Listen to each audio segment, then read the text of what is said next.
कोकण नवीन वर्षाच्या स्वागतासाठी सज्ज झालंय। रत्नागिरीमधल्या गणपतीपुळे समुद्र किनाऱ्यावर अगदी सकाळपासूनच पर्यटकांची गर्दी सुरू झाली आहे। आज 31 डिसेंबर आणि उद्या नववर्ष सुरुवात होतीये आणि याच पार्श्वभूमीवर संपूर्ण कोकणात पर्यटकांची मोठी गर्दी झाली आहे। कोकणातले समुद्र किनारे हे पर्यटकांनी फुलून गेलेत।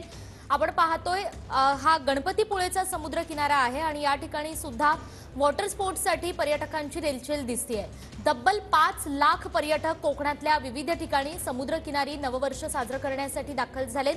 संपूर्ण कोकणमध्ये पर्यटक यंदाला सुद्धा पसंती देत आहेत आणि विविध वॉटर स्पोर्ट्ससाठी सुद्धा पर्यटकांची मोठी गर्दी या ठिकाणी दिसतेय।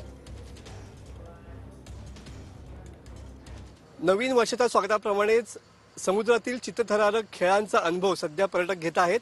याच्यातलाच एक अनुभव म्हणजे पॅरासेलिंग। अनेक या ठिकाणच्या पर्यटकांनी या पॅरासेलिंगचा थरार अनुभवलेला पाहायला मिळतोय। आपल्यासोबत असेच काही पर्यटक आहेत। काय सांगशील, कसा होता अनुभव, एक्सपिरियन्स कसा होता? Best experience. जर संपूर्ण समुद्र किनारा हवेतून अनुभवायचा असेल तर parasailing is the best option. बरोबर आहे।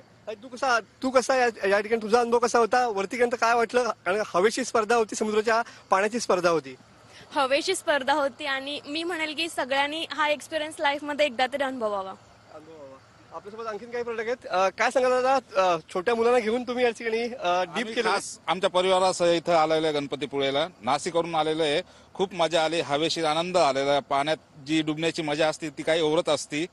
खूप मजा आलेली। ख्रिसमसच्या सुट्टीचा खूप आनंद घेण्यात आलेला आहे। ताई, तुला कसं वाटलं हवेत गेल्यानंतर आणि पाण्यात बुडल्यानंतर कसं वाटलं? छान, तुझा अनुभव कसा होता?